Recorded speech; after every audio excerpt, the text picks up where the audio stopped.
प्यारे बच्चों, कैसे हो? आई होप आप स्वस्थ होंगे, मस्त होंगे और व्यस्त होंगे, अपना काम कर रहे होंगे। कक्षा 8वीं विषय गणित पर मैं पहुंच गया हूं प्रश्नावली 9.3 में।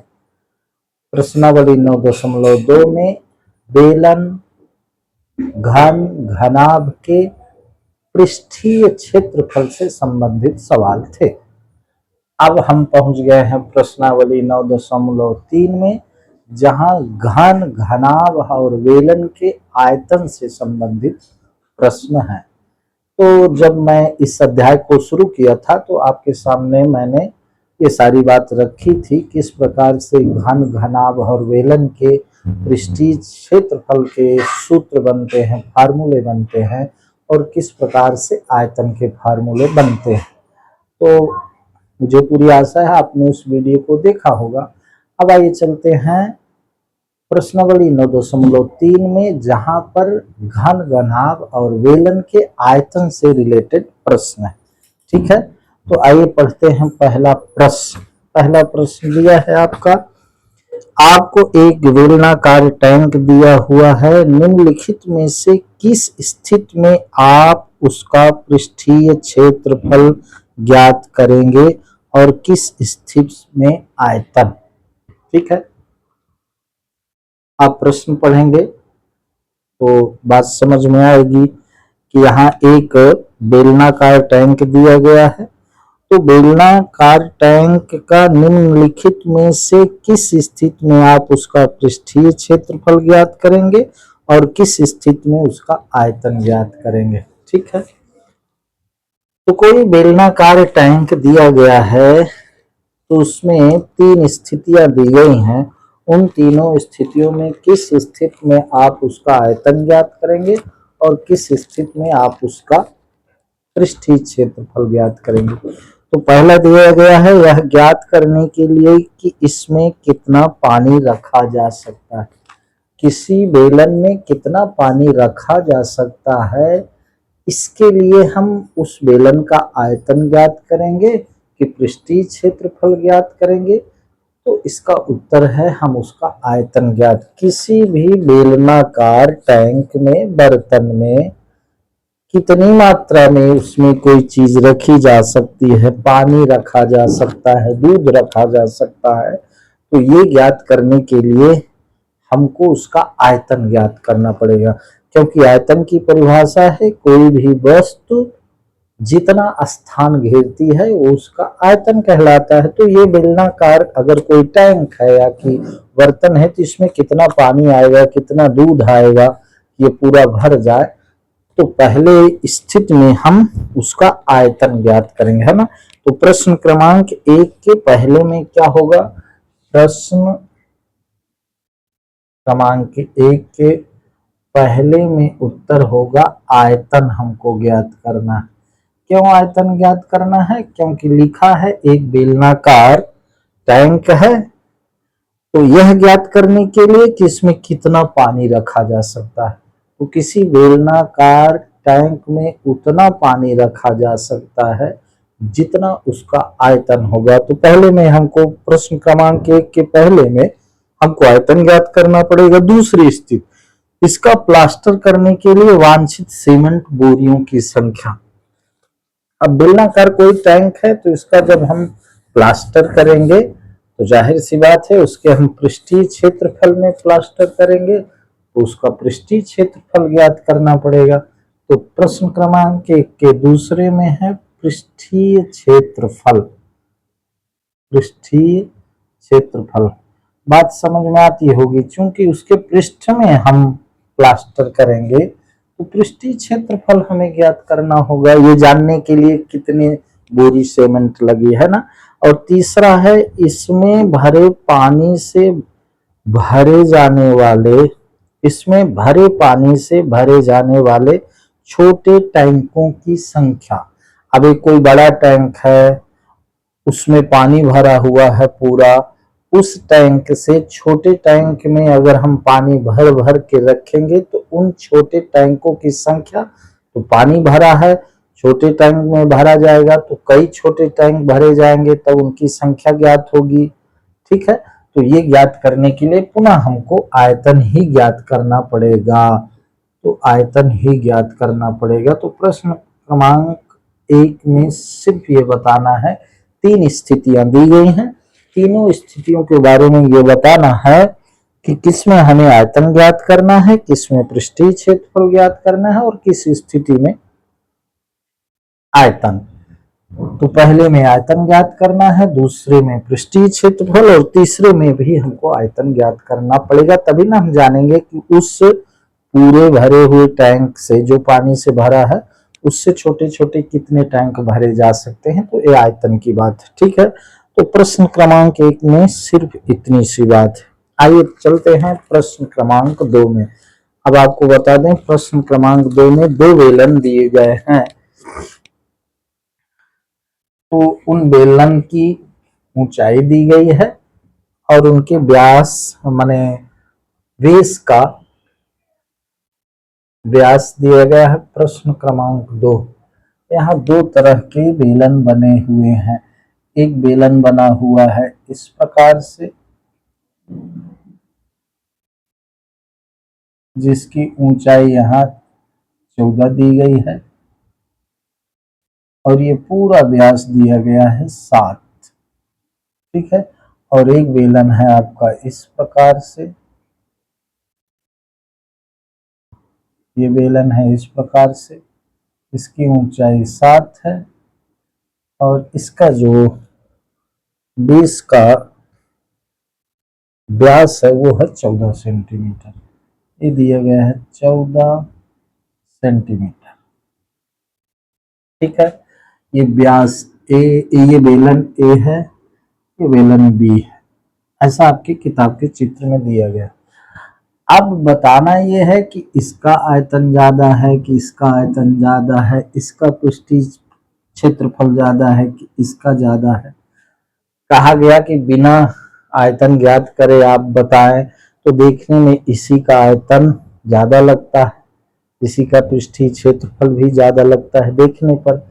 लेकिन फिर प्रश्न में ये कहा गया है कि दोनों बेलनों का आयतन ज्ञात करते हुए इसका सत्यापन कीजिए, जांच कीजिए कि क्या अधिक आयतन वाले बेलन का पृष्ठीय क्षेत्रफल भी अधिक है, ठीक है।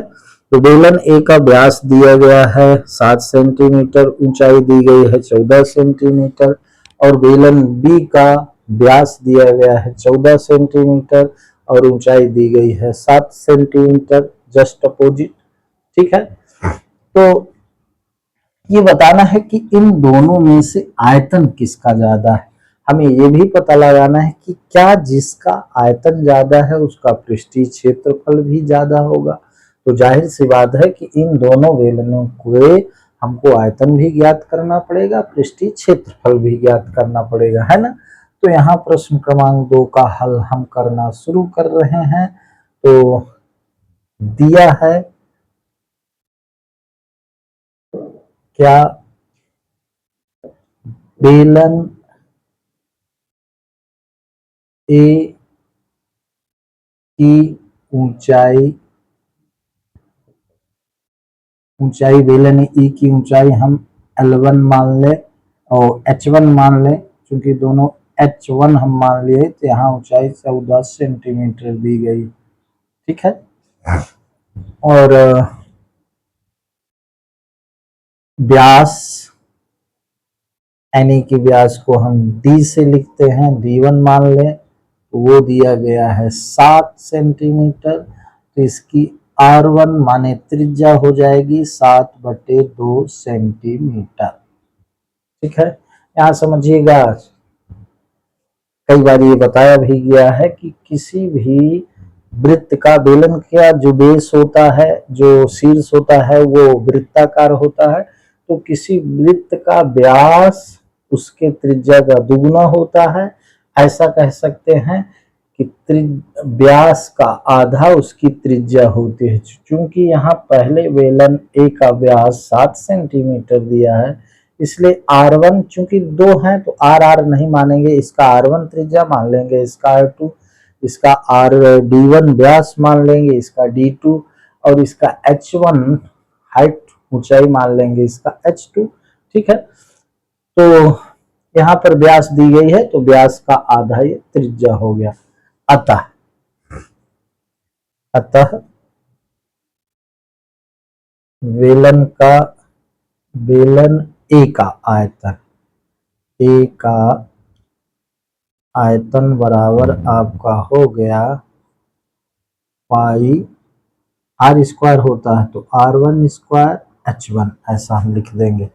ठीक है, तो यहाँ पाई है 22/7 और R1 7/2, तो R1 स्क्वायर है तो 7/2 गुणे 7/2 गुणे H1 दिया है 14, तो ये 14 हो गया। तो आप देख लें इस 7 से ये 7 कट गया, 2 सत्ते 14 ये कट गया और 2 एक जरा हम ये कट गया, तो यहाँ पर बचा कितना 11 गुणे 7 सता 49। तो जब हम गुणा करेंगे तो 11 9 99, ठीक है, 11 चौक 44 और 44 9 53, तो 539 सेंटीमीटर क्यूब, स्क्वायर नहीं क्यूब, घात 3। ये बेलन ए का आयतन हो गया। ठीक है, बेलन ए का आयतन हो गया, बेलन ए का आयतन हो गया। ठीक है, बेलन ए का आयतन कितना आया मेरे भाई, बेलन ए का आयतन आया आपका 539 सेंटीमीटर क्यूब। अब बेलन ए का पृष्ठीय क्षेत्रफल, बेलन ए का पृष्ठीय क्षेत्रफल, पृष्ठीय क्षेत्रफल हम ज्ञात कर लें, तो पृष्ठीय क्षेत्रफल बराबर हो गया 2 पाई R1 प्लस H1। चूंकि R1 हमने इसकी त्रिज्या मानी थी, H1 इसकी हमने हाइट मानी थी, तो 2 पाई R प्लस H ये कुल पृष्ठीय क्षेत्रफल होता है। तो यहाँ लिखेंगे 2 गुणे 22/7 गुणे R1 7/2 और फिर ब्रैकेट में 7/2 धन हाइट कितना है 14। ठीक है, अब देखिए इस 7 से ये 7 कट गया, इस 2 से ये 2 कट गया। ठीक है, तो आया कितना 22 गुणे, अब ये 14 दूना 28, 7 धन 28/2, यहाँ भिन्न मैंने लगाया, चाहे आप 14/1 करके इसका एलसीएम कर लेंगे तो 2 आएगा, फिर 2 को 2 से डिवाइड करेंगे, क्वोशंट माने भागफल 1 आएगा, फिर 1 सत्ते 7 ये आ गया, फिर 1 से 2 को डिवाइड करेंगे, भागफल 2 आएगा, 2 का 14 में गुणा करें तो 28, तो कुल मिला के ये 22 गुणे 35/2, तो ये 2 से ये कट गया, तो कितना आ गया यहाँ पर 11 गुणे 35, क्या आया 11 गुणे 35 बराबर 11 पचे 55, 11 33, 5 38, 385, क्या आया 385 सेंटीमीटर स्क्वायर। बेलन ए का जो पृष्ठीय क्षेत्रफल आया, यहाँ लिखेंगे बेलन ए का, बेलन ए का पृष्ठीय क्षेत्रफल बराबर, पृष्ठीय क्षेत्रफल बराबर 385 सेंटीमीटर स्क्वायर। ये क्या आ गया बंधु, ये आ गया आपका बेलन ए का पृष्ठीय क्षेत्रफल। अब यहाँ देख लें, बेलन ए का आयतन 539 सेंटीमीटर क्यूब आया, बेलन ए का पृष्ठीय क्षेत्रफल 385 सेंटीमीटर स्क्वायर आया। ठीक है, अब हम यहाँ पर बेलन बी का क्या ज्ञात करेंगे, आयतन ज्ञात करेंगे और फिर उसका पृष्ठीय क्षेत्रफल ज्ञात करेंगे, फिर तुलना करेंगे। ठीक है, तो यहाँ दिया है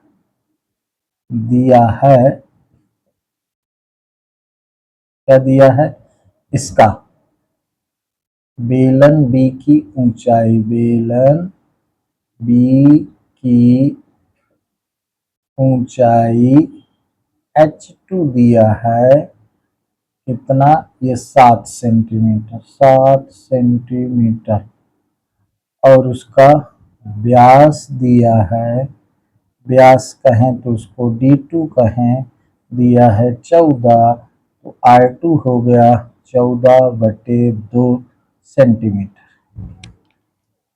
बात समझ में आ रही है।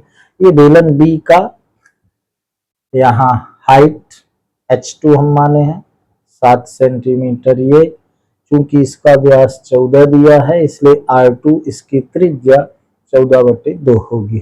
ठीक है, तो बेलन बी का अब हम क्या ज्ञात करेंगे, बेलन बी का हम ज्ञात करेंगे, इसको यहां से कर लेते हैं ऐसे, तो बेलन बी का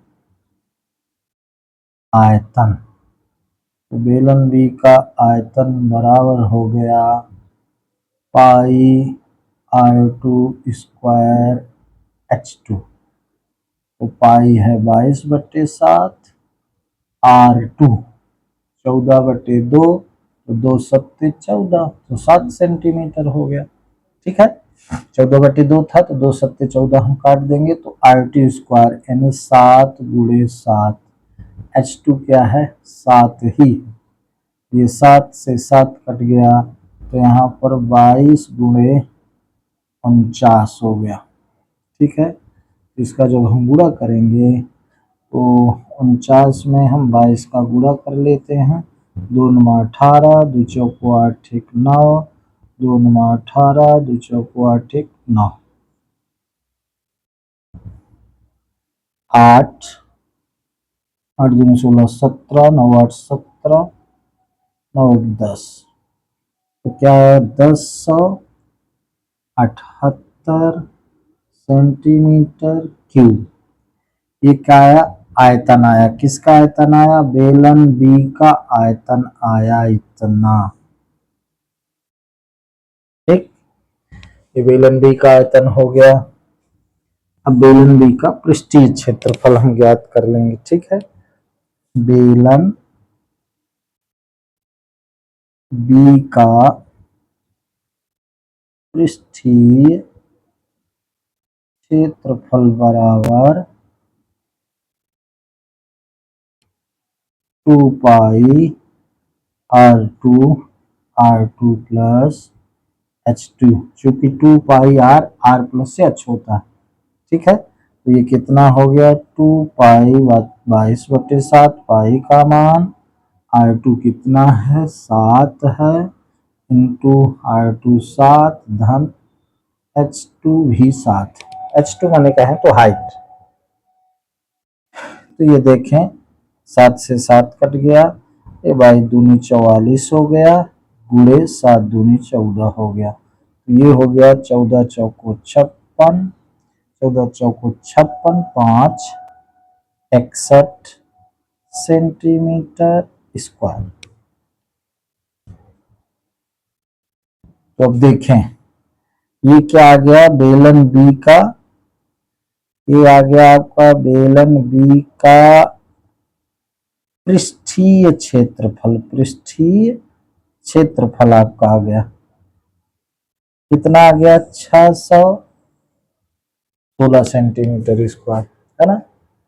ये 7 से 2 पाई R, तो R2 इसका कितना था 7 था, ये R2 प्लस H2, तो ये 7 से 7 कट गया, 22 दूना 44 हो गया, ये 7 दूनी 14, 7 7 जुड़ा तो 14, 14 चौको 56, 14 चौको 56, 5 61, 616 सेंटीमीटर स्क्वायर। बात समझ में। अब यहाँ देख लें, प्रश्न में ये पूछा है कि बेलन ए का आयतन ज्यादा है कि बेलन बी का आयतन ज्यादा है, तो आप देख रहे हैं बेलन ए का आयतन 539 है, बेलन बी का आयतन 1078। ठीक है, तो यहाँ उत्तर हमको लिखना है। जब हम उत्तर लिखेंगे तो क्या लिखेंगे? बेलन बी का आयतन अधिक है। ये हम करके देख लिए हैं, बेलन बी का आयतन अधिक है। पहले प्रश्न में ये कहा था कि बेलन के आयतन ज्ञात करके ये सत्यापित कीजिए कि किसका आयतन अधिक है। तो यहाँ आप देख रहे हैं कि 1078 बड़ा है 539 से, तो बेलन बी का इसका आयतन अधिक है। अब फिर कहा है प्रश्न में, क्या जिसका आयतन अधिक है उसका पृष्ठीय क्षेत्रफल भी अधिक होगा? तो यहाँ लिखेंगे हाँ, बेलन बी का आयतन अधिक है, इसलिए इसलिए उसका इसलिए उसका पृष्ठीय क्षेत्रफल भी अधिक है। उसका पृष्ठीय क्षेत्रफल भी अधिक है। क्षेत्रफल भी अधिक है, ऐसा आप लिख लेंगे। चाहे आप ऐसा लिखें कि बेलन बी का आयतन अधिक है, ये पहले प्रश्न का उत्तर। दूसरा प्रश्न यहाँ कहा रहा है कि जांच कीजिए कि क्या अधिक आयतन वाले बेलन का पृष्ठीय क्षेत्रफल भी अधिक है। तो यहाँ लिख देंगे हाँ, अधिक आयतन वाले बेलन का पृष्ठीय क्षेत्रफल भी अधिक है, चूंकि 616 385 से अधिक। तो ये प्रश्न कुल मिला के ऐसे हुआ।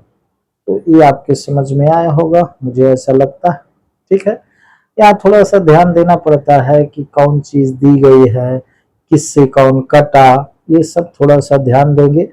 जब मैं बताता हूँ तो एक एक चीज स्पष्ट करता है। इस 7 से ये 7 कटा, 2 सत्ते 14 कटा, इस 2 से ये 22 कटा, तो यहाँ 11 आया। अब 11 बचा, 7 बचा, 7 बचा, ये सब गुणे में है, तो 11 गुणे ये 7 49 हो गया, फिर इसका गुणा किए। तो ये सब स्पष्ट रूप से आप जब ध्यान देंगे तो बात समझ में आएगी। ठीक है, तो इसको मिटा देता हूं। इसके बाद प्रश्न क्रमांक 3 देखते हैं। अब इसमें बड़े इंटरेस्टिंग प्रश्न है, छोटे हैं लेकिन बड़े अच्छे प्रश्न हैं। वीडियो रोककर आप चाहें तो इसको लिख सकते हैं। ठीक है, जितने भी इसमें प्रश्न हैं बड़े इंटरेस्टिंग प्रश्न है, थोड़ा ध्यान दीजिएगा तो बात समझ में आएगी। बात जो ना समझ में आएगी तो प्लीज उसको हमें आप कमेंट्स बॉक्स में लिखेंगे, तो मैं आपको पुनः प्रयास करूंगा कि आपको वो बात पूर्णतः समझ में आए। लेकिन पूरी आशा है कि बात आप ये समझ ही गए होंगे, क्योंकि बहुत सरल ढंग से मैं रखने का प्रयास करता हूँ। प्रश्न क्रमांक 3, एक बात जरूर है कि मैं यहाँ प्रश्न नहीं लिखता हूँ, तो आपके सामने आप जब इसको देखते होंगे तो प्रश्न नहीं रहता होगा, तो हो सकता है आपको थोड़ी असुविधा हो। लेकिन मैं ये कहता हूँ कि पहले आप किताब खोल लें तब वीडियो देखें, किताब में प्रश्न पढ़ें, फिर उसका हल यहाँ देखें। मैं बात करता हूँ किताब के प्रश्न की, बार बार पढ़ता हूँ, उसमें बताता हूँ ये दिया है, ये नहीं दिया, ये हमें ज्ञात करना है। तो बहुत बड़े प्रश्न है तो उसको लिखने में समय व्यर्थ होगा, इसलिए मैं डायरेक्ट प्रश्न के हल की बात करता हूँ। एक ऐसे घनाभ की ऊंचाई ज्ञात कीजिए। प्रश्न क्रमांक 3, प्रश्न क्रमांक 3 क्या कहता है? एक ऐसे घनाभ की ऊंचाई ज्ञात कीजिए जिसके आधार का क्षेत्रफल 180 सेंटीमीटर स्क्वायर और जिसका आयतन 900 सेंटीमीटर क्यूब दिया गया है ना। तो यहाँ दिया है, लिख लेंगे। प्रश्न क्रमांक 3 में क्या दिया है?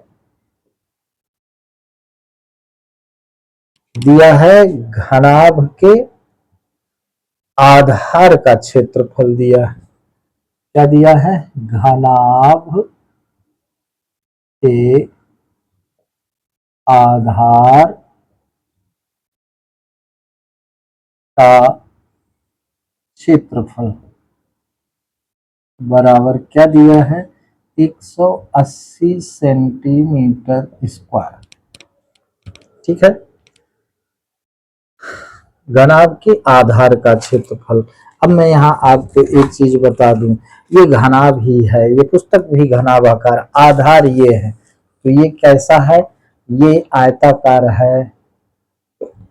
कुल मिला के आयत का क्षेत्रफल, घनाभ का आधार आयताकार है, तो आयत का क्षेत्रफल ला दिया है। तो यहाँ आप ऐसा भी लिख सकते हैं कि लंबाई गुणे चौड़ाई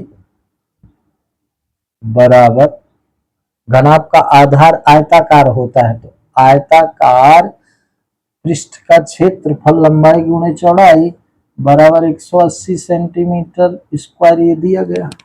ठीक है, और फिर क्या दिया गया है, घनाभ का आयतन, घनाभ का आयतन दिया गया है कितना, 900 सेंटीमीटर स्क्वायर। अब समझिएगा, ज्ञात क्या करना है, इसमें ऊंचाई ज्ञात करना है। यहां लिख सकते हैं आपको, ज्ञात करना है क्या, ज्ञात करना है ऊंचाई, यानी कि h आपको ज्ञात करना है। तो चूंकि प्रश्न नहीं लिखता इसलिए मैं यहाँ सुविधा के लिए लिख देता हूँ ज्ञात क्या करना है।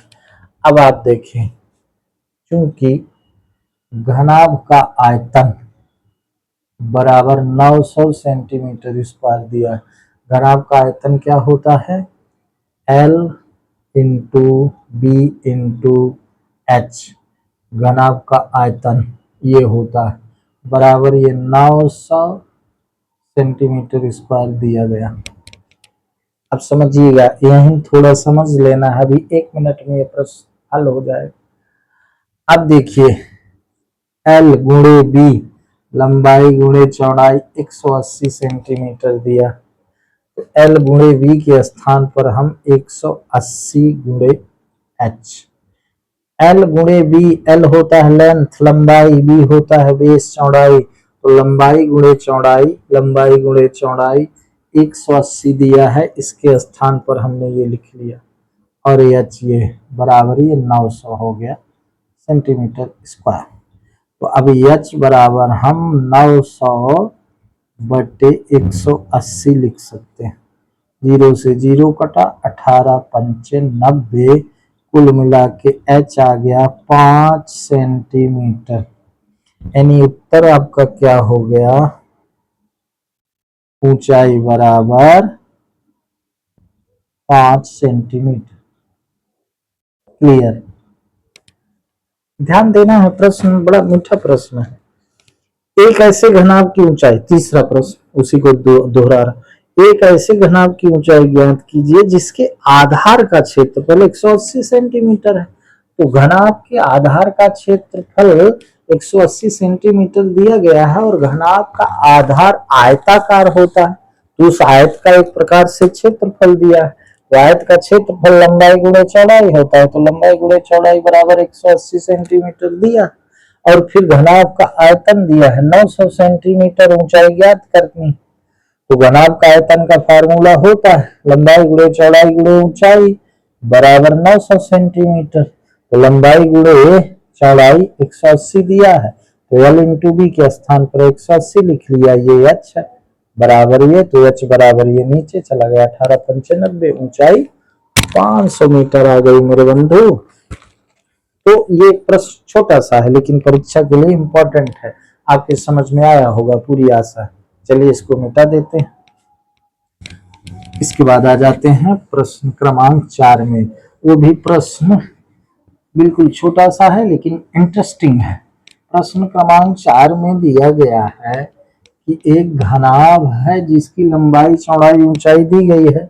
मुझे ऐसा लगता है कि लंबाई चौड़ाई ऊंचाई L बी एच आप समझते होंगे, L लंबाई B चौड़ाई H ऊंचाई, उसमें आपकी किताब में भी ऐसा लिखा है, ठीक है, ऐसा आपको पढ़ाया भी गया होगा। तो प्रश्न क्रमांक 4, अब आइए देखते हैं। एक घनाभ की विमाएं 60 सेंटीमीटर, 54 सेंटीमीटर, 30 सेंटीमीटर है। इस घनाभ के अंदर 6 सेंटीमीटर भुजा वाले कितने छोटे घन रखे जा सकते हैं? एक घनाभ है बड़ा सा, जिसकी लंबाई चौड़ाई ऊंचाई दी गई है, उसके अंदर हम 6 सेंटीमीटर के कितने छोटे छोटे घन रख सकते हैं, उन घनों की संख्या बतानी। ठीक है, तो यहां प्रश्न क्रमांक 4 में दिया है, क्या दिया है? घनाभ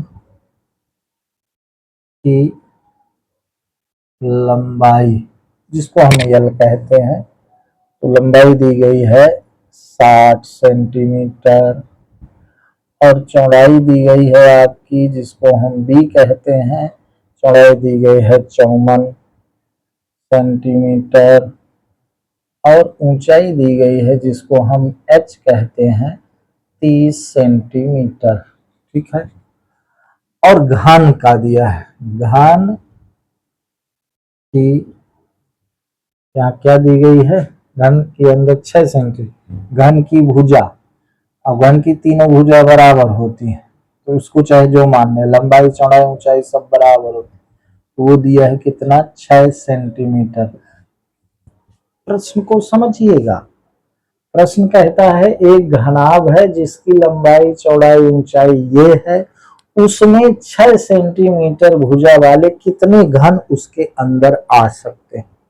तो घनों की संख्या पूछा है इस प्रश्न में, है ना। ये 6 सेंटीमीटर के कितने घन उस बड़े से डिब्बे के अंदर, कितने छोटे छोटे डिब्बे आ सकते हैं? तो बड़ा डिब्बा घनाभाकार है, छोटे जो डिब्बे हैं वो घनाकार हैं, घन के आकार के। तो सीधे इस प्रश्न को ऐसे हम सोच सकते हैं कि चूंकि बड़ा डिब्बा है तो उसके अंदर कितने छोटे डिब्बे आएंगे। तो प्रश्न क्रमांक 1 कह रहा था कि किस स्थिति में हम क्या ज्ञात करेंगे, तो इसमें हमको आयतन ज्ञात करना होगा, क्योंकि बड़े डिब्बे के अंदर हमको छोटे छोटे डिब्बे रखने हैं, तो आयतन ही घेरेंगे। ठीक है, तो सीधे इसमें आप ऐसा लिख सकते हैं कि प्रश्नानुसार, अब ऐसा आप कह सकते हैं कि घनाभ का आयतन ज्ञात कर लें और फिर एक घन का आयतन ज्ञात कर लें, फिर घनाभ के आयतन से घन के आयतन को भाग दें, तो घनों की संख्या आ जाएगी। ठीक है ना। प्रैक्टिकली ऐसा कह सकते हैं कि ये एक घनाभ है, बड़ा डब्बा है, उसके अंदर छोटे छोटे डिब्बे हम रख रहे हैं, तो कितने छोटे डिब्बे रखे जाएंगे, जितना इस घन का आयतन होगा, एक घनाभ का आयतन होगा, एक घन के आयतन को ज्ञात करके उसी से डिवाइड कर दें, तो सीधे लिखेंगे प्रश्नानुसार घनों की संख्या बराबर घनों की संख्या बराबर घनाभ का आयतन, घनाभ का आयतन बटे एक घन का, सॉरी एक घन का, एक घन का आयतन। मुझे ऐसा लगता है आपको एकदम प्रैक्टिकली समझ में आया होगा मैं क्या कह रहा हूं। बड़ा जो घनाभा का डिब्बा है उसमें छोटे छोटे कितने घन आएंगे, तो बड़े घनाभ के आयतन को एक छोटे घन के आयतन से हम भाग दे दें। तो देखें यहाँ पर घनाभ का आयतन क्या होता है, LBH, ऐसा कह सकते हैं, लंबाई गुणे चौड़ाई गुणे ऊंचाई। ठीक है, और घन का आयतन क्या होता है, अगर घन की भुजा हम L मान लें, तो घन की हम L1 मान लेते हैं, L से अलग, नहीं तो ये L तो कट गया सीधा सा। ठीक है, L1 क्यूब्ड ये घन का आयतन होता है। ठीक है, L क्यूब घन का आयतन होता है। अब यहाँ लंबाई गुणे चौड़ाई गुणे ऊंचाई, ये लंबाई 60 गुणे 54 गुणे 30, 60 लंबाई है, 54 चौड़ाई है, 30 ऊंचाई, बटे इसकी भुजाएं क्या है, L1 यहाँ मान ले 6 सेंटीमीटर, L1 क्यूब्ड यानी 6 क्यूब्ड यानी 6 गुणे 6 गुणे 6। ठीक है, तो इस 6 से 6 दाहम 60, इस 6 से 6 नमैया 54, इस 6 से 6 पंचे 30। तो आया क्या? अब ये घनों की संख्या आ रही है 10 नवाई 90, 90 गुणे 5, तो 5 नवा 45, 450। ये घनों की संख्या हो गई। घनों की संख्या बराबर 450, ये उत्तर आ गया। ठीक है, इंटरेस्टिंग प्रश्न है, छोटा सा प्रश्न है। एक घनाभ की लंबाई चौड़ाई ऊंचाई दी गई है और एक घन की भुजा दी गई है। कहा गया है इस घनाभाकार डिब्बे में इस नाप वाली भुजा के कितने घन समा सकते हैं। तो घनों की संख्या, प्रश्नानुसार घनों की संख्या बराबर घनाभ का आयतन बटे एक घन का आयतन। बस सीधा सा ये प्रश्न का उत्तर होगा। ठीक है, तो एक प्रश्न चलिए और देख लेते हैं। एक ऐसे बेलन की ऊंचाई ज्ञात कीजिए जिसका आयतन 1.54 मीटर क्यूब है और जिसके आधार का व्यास 140 सेंटीमीटर है। तो प्रश्न क्रमांक 5 देख लेते हैं, इसके बाद फिर ये 3 प्रश्न दूसरे दिन के लिए रखते हैं, नहीं फिर आपका वीडियो बहुत लंबा हो जाएगा, आपके लिए उबाऊ हो जाएगा। ठीक, तो प्रश्न क्रमांक 5 देख लेते हैं क्या लिखा है। प्रश्न क्रमांक 5 में है मेरे भाई, एक ऐसे बेलन की ऊंचाई ज्ञात कीजिए। अब फिर से बेलन आ गया भला, तो बेलन की ऊंचाई h ज्ञात करनी है जिसका आयतन दिया है और जिसके आधार का व्यास दिया है। तो प्रश्न क्रमांक 5 में दिया है, क्या दिया है बंधु? दिया है बेलन की ऊंचाई, अच्छा बेलन की ऊंचाई ज्ञात करनी है। बेलन का आयतन, बेलन का आयतन बराबर दिया है 1.54 मीटर क्यूब। ठीक है, और दूसरा दिया है बेलन के आधार का व्यास। बेलन का आधार कैसा होता है भाई मेरे? वृत्ताकार। तो बेलन के आधार का व्यास यानी डी दिया है कितना? 140 सेंटीमीटर, 140 सेंटीमीटर। तो आर क्या हो जाएगा? 140 बटे 2 यानी 2 सत्ते 14। तो यहाँ पर आर कितना हो गया? 70 सेंटीमीटर। अब 70 सेंटीमीटर, चूंकि आयतन मीटर क्यूब में दिया है तो 70 सेंटीमीटर को हम मीटर में कन्वर्ट कर लेंगे। तो आर बराबर आपका हो जाएगा 70 बटे 100, चूंकि 100 सेंटीमीटर में 1 मीटर हो, इससे ये कट गया तो बराबर हो गया 0.7 मीटर। ये आर बराबर हो गया 0.7 मीटर। ठीक है, अब ये भी मीटर में है, ये भी मीटर में। ठीक है, अब भाई ज्ञात क्या करना है? ज्ञात करना है ऊंचाई, ज्ञात करना है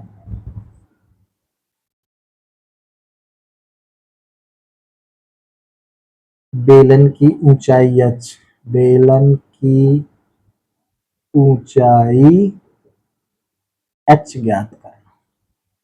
चूंकि बेलन, अब हल कर रहे हैं, चूंकि बेलन का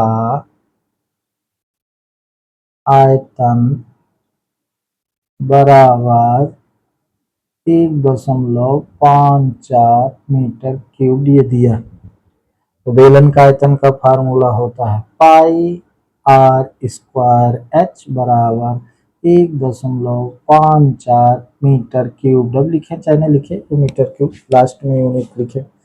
अब देखिए पाई का मान होता है 22/7 गुणे आर स्क्वायर।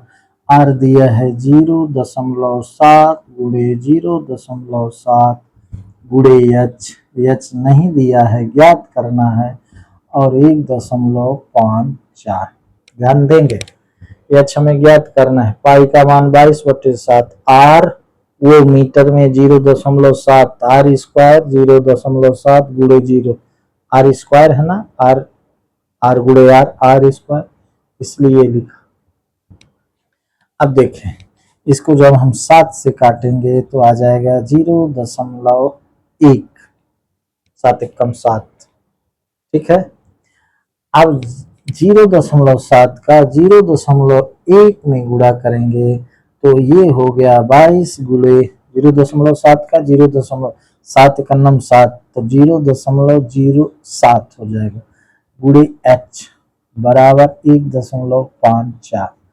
अब एक चीज और ध्यान दें, इसका जब गुणा करेंगे तो 7 दूनी 14, 7 दूनी 14 1 15.2 अंक बाद गुणे एच।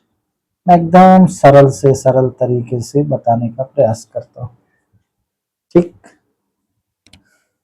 पहले हमने 0.1 में 0.7 का गुणा किया तो 0.07 आया, इसका गुणा 22 ये लिख लिए। अब 22 का 0.7 में गुणा किया तो 1.54 आया, गुणे ये एच है बराबर ये है, तो एच बराबर आपका हो गया 1.54 बटे 1.54, ये कट गए तो एच बराबर आपका आया 1 मीटर। उत्तर ऊंचाई, ऊंचाई ज्ञात करना था तो उत्तर आ गया क्या, 1 मीटर। तो थोड़ा सा यहाँ कुछ महत्वपूर्ण बातों को ध्यान में देना है, जैसे ध्यान में रखना है ये मीटर में था तो हमने जो व्यास दिया था सेंटीमीटर में तो इसको हमने त्रिज्या में बदल लिया, और फिर सेंटीमीटर में था इसको हमने मीटर में बदल दिया 100 से भाग दे करके। या तो हम ऐसा भी कर सकते थे कि ये मीटर में था ये सेंटीमीटर में था, तो या तो दोनों को हम सेंटीमीटर में कर दें या तो दोनों को मीटर में कर दें, ये क्वेश्चन में ध्यान रखने की बात, ठीक है। फिर बस वही, क्योंकि बेलन का आयतन दिया था तो बेलन का आयतन का हमने फार्मूला लगाया पाई आर स्क्वायर एच, ये इस प्रकार से, तो यहाँ एच बराबर 1 मीटर आ गया। तो प्यारे बच्चों इस तरह से 9.3 के प्रश्नावली 9.3 के 5 प्रश्न मैंने आपके सामने रखे। 3 प्रश्न बचे हुए हैं, 3 को बाद में। तो फिर से मैं आपसे कहूँगा प्लीज इसको बड़े ध्यान से देखिएगा, मैं सरल से सरल तरीके से रखने का प्रयास करता हूँ। अगर आप ऐसा बोलेंगे कमेंट्स में कि सर आप हिंदी बहुत ज़्यादा बोलते हैं या कि कभी कभी इंग्लिश बोलते हैं, इंग्लिश इन द सेंस जैसे LBH, तो सामान्य बात है आपको समझ में आती होगी। जो भी समझ में नहीं आता है प्लीज़ आप कमेंट्स बॉक्स में लिखें। और ये मैं कहूँगा कि इन वीडियो को आपको अगर समझ में आता है, मैं समझने लायक पढ़ाता हूँ, तो आप अपने मित्रों को भी इन वीडियो को भेजें, तो मेरे वीडियो को देखें, मेरे channel you can do maths को सब्सक्राइब करें, इन वीडियो को आप लाइक करें, कमेंट्स दें। इससे क्या होता है कि हमें पता चलेगा कि मैं किस तरह से चल रहा हूँ। तो मेरा मकसद तो एक है कि सीधा सा उन बच्चों के पास मेरी बात पहुँचे जो बच्चे कहीं न कहीं नहीं पढ़ पाते, तो मेरा सीधा सा मकसद है उन बच्चों के पास मेरी बात पहुँचाना। तो अगर आपके पास पहुँच गई, आपको ये ठीक लगता है, तो आप दूसरे बच्चों को भी बताएं, अपना वीडियो भेजें। तो आज बस इतना ही, धन्यवाद।